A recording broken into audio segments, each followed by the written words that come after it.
Hello, welcome to this video. Thank you so much for tuning in, sharing in this now moment with myself and with one another. If you haven't seen these videos, welcome. Welcome back if you have. My intention is unity and oneness and the highest levels of love light.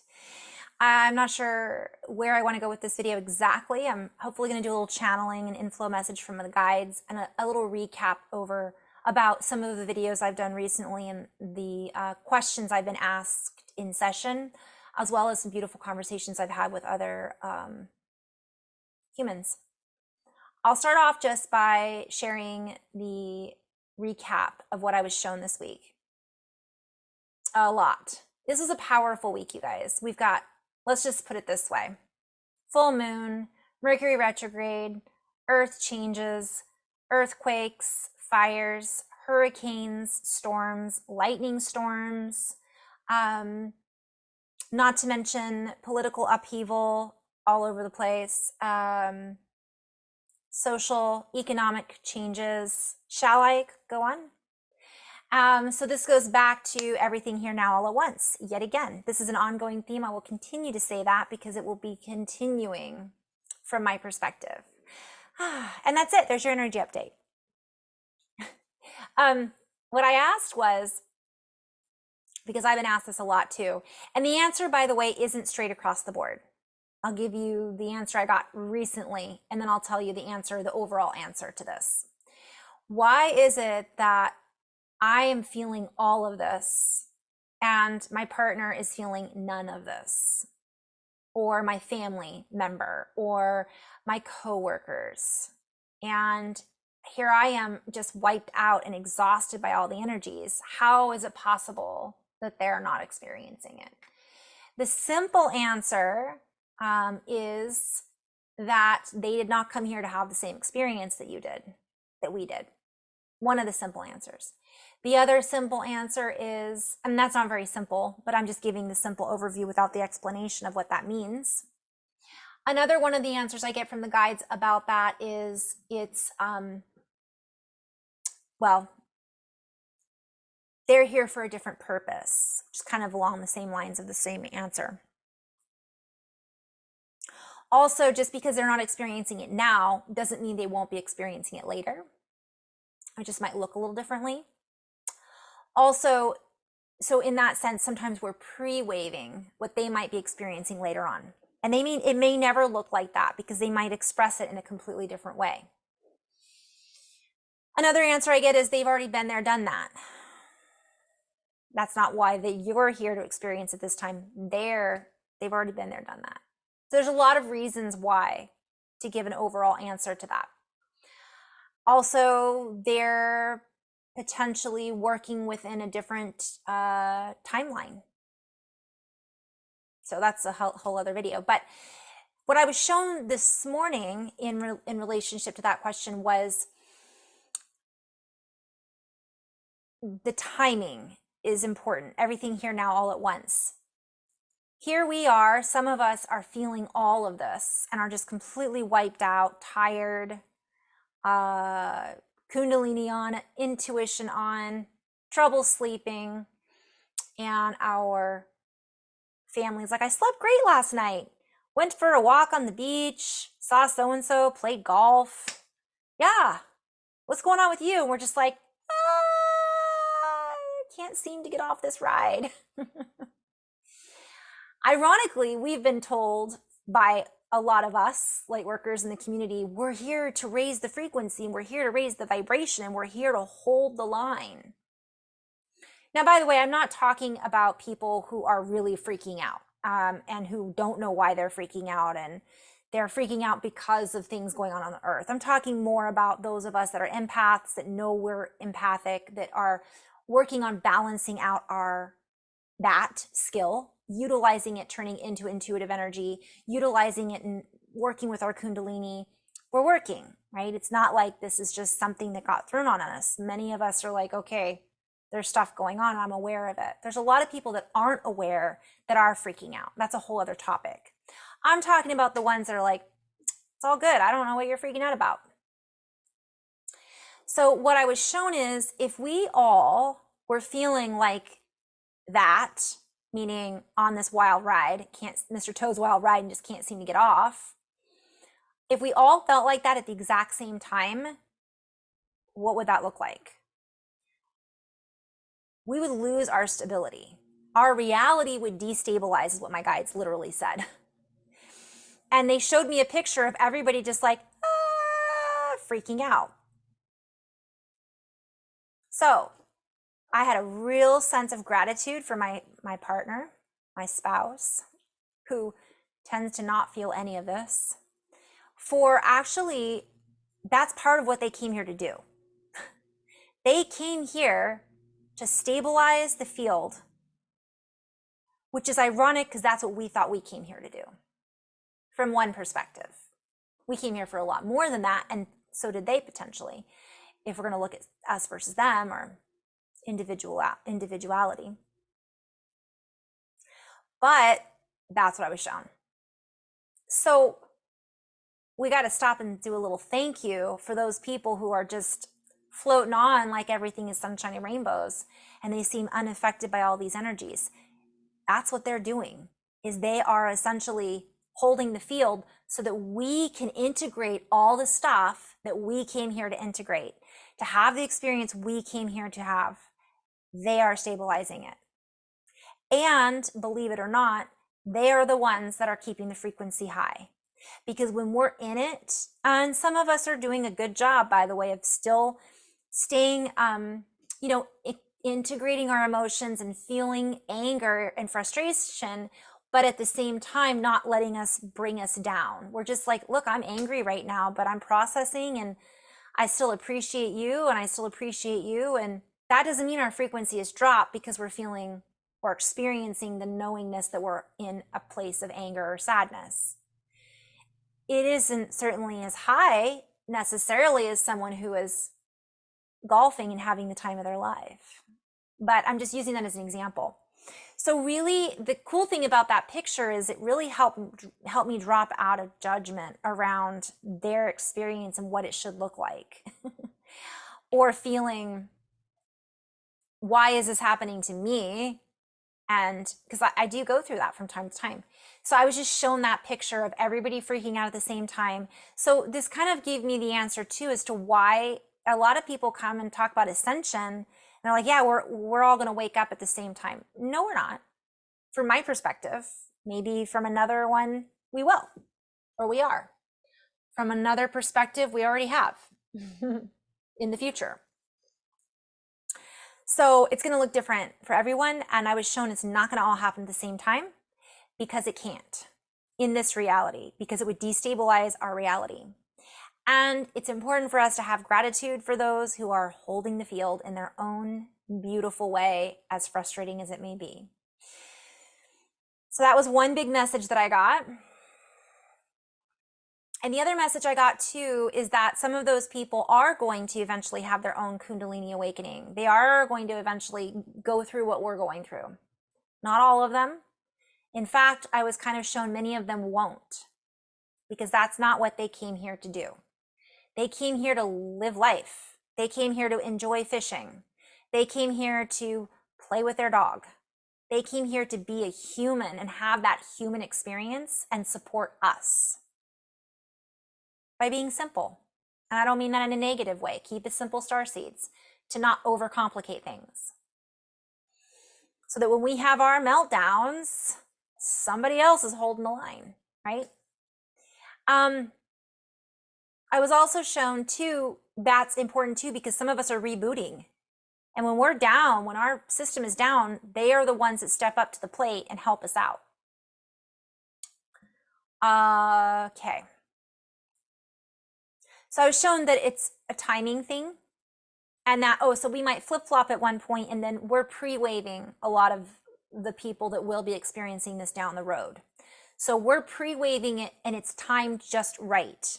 So the reason a lot of this is happening right now is because of the astrological lineups, because the Earth is going through what she's going through right now. We're going through it in a timed, it's happening in a rhythm, in a wave. And so I talked about this briefly, and I'll touch on it just one more time, speaking of time.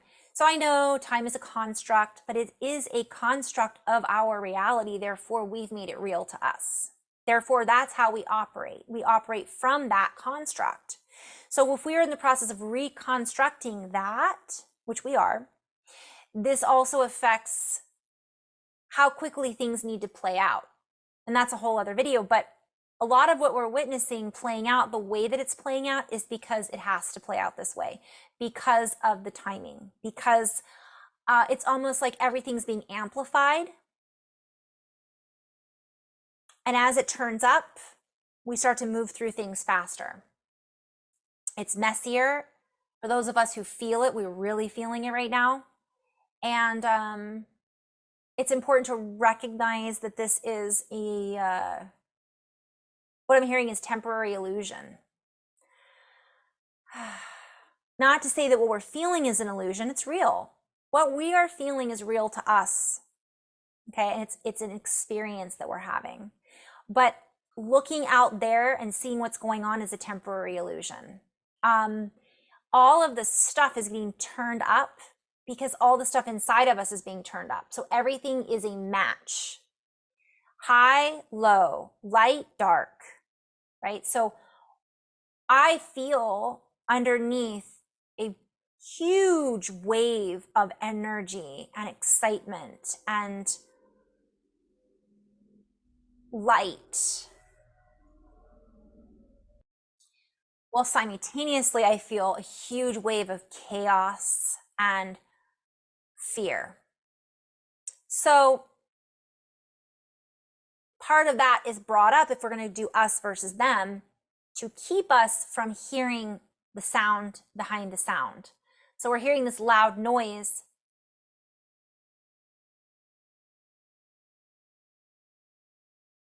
What's behind the sound? I'm just hearing a lot of crazy sounds outside. Speaking of. So we're getting all of this and it's covering up, right? It's all these loud noises to keep us distracted, to keep pulling us in to look at this, look at that. So there's a reason all of it's happening right now. So that's the message that I got this morning. And it was kind of funny. I had to laugh out loud. So I'm just like, really? Of course. And how I had to let go of my own judgment around my own judgments. Here I had been judging, let's say, my partner who's doing what he came here to do, and it doesn't look the way I necessarily want it to look. And as one of my dear friends said recently about her partner, like, I'm kind of envious that they're so oblivious to all of this. Now I am hearing some people saying, well, ignorance isn't bliss, and we all need to know about what's going on, and we all need to wake each other up. And this is a story because that creates a frequency that need to do this, needs to look this way. This is our mission. This is our mission according to whom? And I always use that example. Have you ever known something to be true?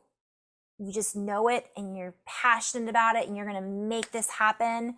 And then in 2 years, you go through life and you look back and you're like, wow, I don't agree with that anymore at all. Or the comment, we don't know what we don't know. So in 2 years, we're going to know more of what we don't know now, theoretically. In 2 weeks, we might know more. So for us to just assume that we have to take action on what we know now isn't always true. Because what we know now may be missing, have massive gaps in it. And I've been shown that a lot of the information that we're getting on both ends are missing a lot of information. There's a lot of gaps that leave room for assumption.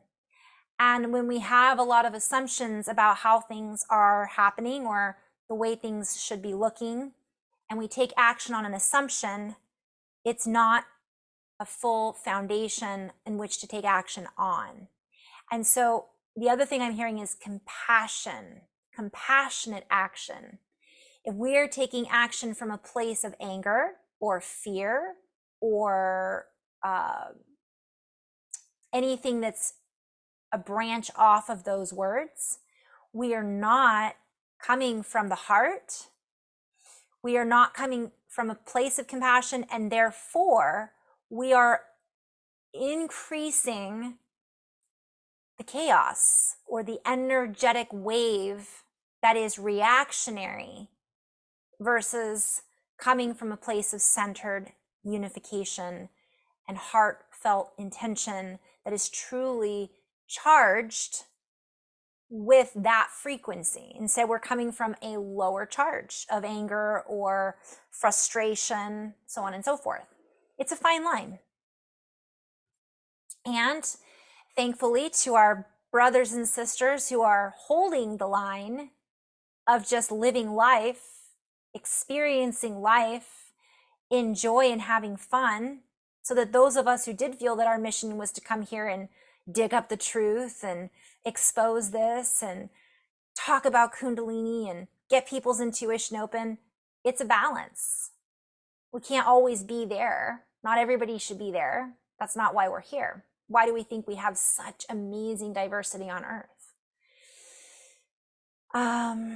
Okay, so that was the biggest message that came through.